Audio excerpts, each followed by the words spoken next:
अगर आप SSC selection post phase 13 का एग्जाम देकर रिजल्ट का वेट कर रहे थे और अब जब रिजल्ट आ गया है तो ऑफिशियल पीडीएफ देखकर थोड़ा कंफ्यूज हो गए हैं, राइट? वेल, डोंट वरी, ये वीडियो आपके लिए ही है। वेलकम एवरीवन, मैं हूं आयुषी अग्रवाल और आज हम इस रिजल्ट नोटिफिकेशन को बिल्कुल आसान भाषा में ब्रेक डाउन करेंगे। तो इस वीडियो में हम क्या क्या कवर करने वाले हैं, देखिए, हम बिल्कुल स्टेप बाय स्टेप इस पूरे नोटिफिकेशन को डीकोड करेंगे। शुरू करेंगे रिजल्ट से, फिर समझेंगे कि आखिर सिलेक्शन हुआ कैसे।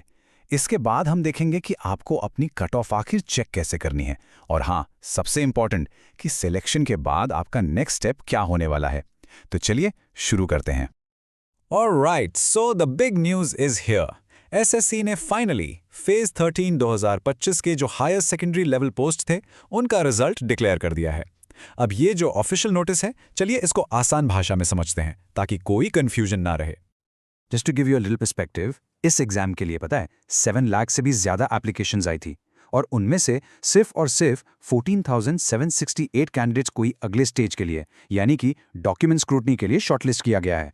So you can imagine competition काफी टफ था। ओके, तो ये जो 14,768 कैंडिडेट्स हैं, इनको आखिर शॉर्टलिस्ट किया कैसे गया? What was the process?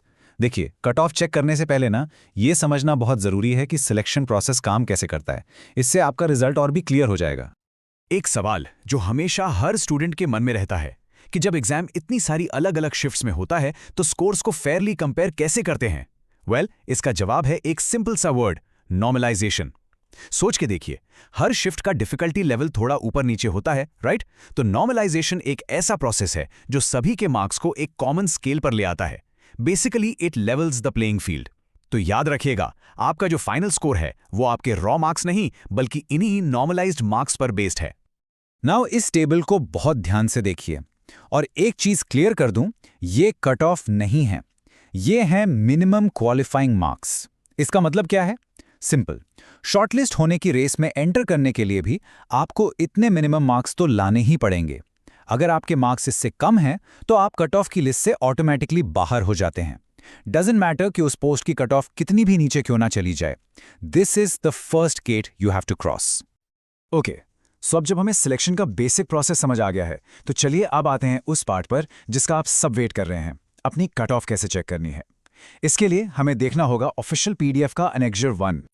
जब आप ऑफिशियल पीडीएफ खोलेंगे तो एनेक्सचर आई में आपको ऐसी ही एक बड़ी सी टेबल दिखेगी। आई नो ये पहली बार में थोड़ी कंफ्यूजिंग या कॉम्प्लेक्स लग सकती है, पर चिंता मत कीजिए, हम इसे एकदम आराम से step by step break down करेंगे। अपनी कट ऑफ चेक करना एक्चुअली बहुत आसान है, बस आपको ये 4 सिंपल स्टेप्स फॉलो करने हैं। देखिए, स्टेप नंबर 1, इस लंबी सी लिस्ट में अपना पोस्ट कोड ढूंढिए। मिल गया? ग्रेट। स्टेप 2, अब उस पोस्ट कोड के आगे अपनी कैटेगरी फाइंड कीजिए, यूआर, ओबीसी जो भी है। स्टेप 3, उसके आगे ही आपको कट ऑफ मार्क्स लिखे मिल जाएंगे। सिंपल। और हाँ, ये जो आखिरी कॉलम है ना, डेट ऑफ बर्थ का, इसका यूज तब होता है जब 2 कैंडिडेट्स के सेम मार्क्स आ जाते हैं। ये एक टाई ब्रेकर की तरह काम करता है।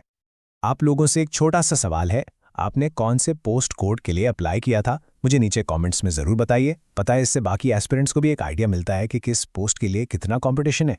So do comment. तो लेट्स से आपका नाम लिस्ट में है, आपने कट ऑफ भी क्लियर कर ली है। First of all congratulations. But अब सबसे बड़ा सवाल आता है, व्हाट्स नेक्स्ट? अब आगे क्या करना है? वेल, आपका अगला स्टेप है डॉक्यूमेंट स्क्रूटनी। बेसिकली अब एसएससी आपके वो सारे डॉक्यूमेंट्स चेक करेगा, वेरीफाई करेगा जिनके बेसिस पर आपने ये फॉर्म भरा था। तो एक बार फिर सभी शॉर्टलिस्टेड कैंडिडेट्स को बहुत बहुत बधाई। अब आपका जो नेक्स्ट टास्क है वो है अपने सारे इंपॉर्टेंट डॉक्यूमेंट्स को ऑनलाइन अपलोड करना। एंड द बेस्ट पार्ट, ये पूरा का पूरा प्रोसेस ऑनलाइन है, आपको कहीं भी फिजिकली जाने की जरूरत नहीं है। सो द क्वेश्चन इज, ये डॉक्यूमेंट्स अपलोड करने कैसे हैं? आइए, मैं आपको एसएससी पोर्टल पर ले चलती हूं और हम इस प्रोसेस को बिल्कुल स्टेप बाय स्टेप समझेंगे। बस एक रिक्वेस्ट है, हर स्टेप को बहुत ध्यान से देखिएगा ताकि आपसे कोई भी गलती ना हो। Step 1 is super simple. आपको अपने एसएससी अकाउंट में लॉग इन करना है। लॉग इन करने के बाद माय एप्लीकेशंस वाले टैब में जाना है। वहीं पर आपको ये अपलोड डॉक्यूमेंट्स का बटन दिख जाएगा। बस इस पे क्लिक करके प्रोसेस स्टार्ट करना है। ओके, नेक्स्ट, यहाँ आपसे आपके कुछ कॉमन डॉक्यूमेंट्स मांगे जाएंगे, जैसे कि आपका मैट्रिकुलेशन यानी 10th का सर्टिफिकेट, जो कि आपके डेट ऑफ बर्थ प्रूफ के लिए यूज होगा, और अगर एप्लीकेबल है तो आपका कैटेगरी सर्टिफिकेट। एक टिप, मेक श्योर ये सभी डॉक्यूमेंट्स आपके पास रेडी हैं और एकदम क्लियर स्कैन किए हुए हैं। अब ये स्टेप बहुत बहुत इंपॉर्टेंट है, सो प्लीज पे अटेंशन। जैसे ही आप अपने कॉमन डॉक्यूमेंट्स अपलोड कर देंगे ना, आपके सामने एक ऐसी लिस्ट खुल जाएगी। इस लिस्ट में वो सारे पोस्ट कोड्स होंगे जिनके लिए आप क्वालिफाई हुए हैं। और याद रखिएगा, आपको हर एक पोस्ट के लिए सेपरेटली डॉक्यूमेंट्स अपलोड करने पड़ेंगे। ऐसा नहीं है कि एक बार कर दिया और हो गया। तो आपको करना क्या है, इस लिस्ट में से एक एक करके हर पोस्ट कोड पर क्लिक करना है। जब आप क्लिक करेंगे तो एक नया पेज ओपन होगा और उस पेज पर आपको उस पर्टिकुलर पोस्ट के लिए जो भी स्पेसिफिक एजुकेशनल क्वालिफिकेशन यानी EQ या फिर एक्सपीरियंस के डॉक्यूमेंट्स जरूरी हैं वो अपलोड करने होंगे। ग्रेट। एक पोस्ट के लिए डॉक्यूमेंट्स अपलोड करने के बाद आप ऑटोमेटिकली इस वाली स्क्रीन पर वापस आ जाएंगे। अब यहाँ पे चेक करना बहुत ज़रूरी है। देखिए कि उस पोस्ट कोड के आगे अपलोडेड लिखा हुआ आ गया है या नहीं।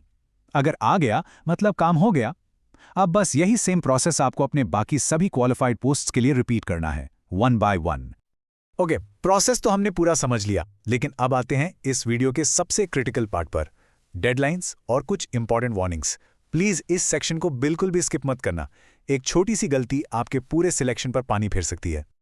ये जो डेट्स आप स्क्रीन पर देख रहे हैं ना, इन्हें अभी के अभी अपने फ़ोन में, कैलेंडर में कहीं भी मार्क कर लीजिए। डॉक्यूमेंट अपलोड करने का जो पोर्टल है वो 11 फरवरी को शुरू होगा और 3 मार्च को ठीक रात 11 बजे बंद हो जाएगा। और मेरी एक पर्सनल एडवाइस है, प्लीज़ लास्ट डेट का वेट बिल्कुल मत करना, सर्वर इश्यूज हो सकते हैं। अब ये देखिए, ये लाइन मैंने सीधे ऑफिशियल नोटिफिकेशन से उठाई है और इसमें बिल्कुल साफ साफ शब्दों में लिखा है, अगर आप टाइम पर डॉक्यूमेंट्स अपलोड नहीं करते तो आपका कैंडिडेचर उस पोस्ट के लिए सिंपली कैंसिल कर दिया जाएगा। बाद में कोई भी रिक्वेस्ट, कोई भी एक्सक्यूज नहीं सुना जाएगा। So please take this deadline very very seriously. तो आई होप कि ये पूरा प्रोसेस अब आपको क्लियर हो गया होगा। अगर ये वीडियो आपको थोड़ी सी भी हेल्पफुल लगी हो तो प्लीज़ इसे लाइक कीजिए और अपने उन सभी दोस्तों के साथ शेयर कीजिए जिन्होंने ये एग्जाम दिया है। सारे ऑफिशियल PDFs और आने वाले सभी अपडेट्स के लिए आप हमारा टेलीग्राम चैनल ज्वाइन कर सकते हैं। और हाँ, हर SSC एग्जाम की ऐसी ही सिंपल और क्लियर गाइडेंस के लिए इस चैनल को सब्सक्राइब करना मत भूलिएगा।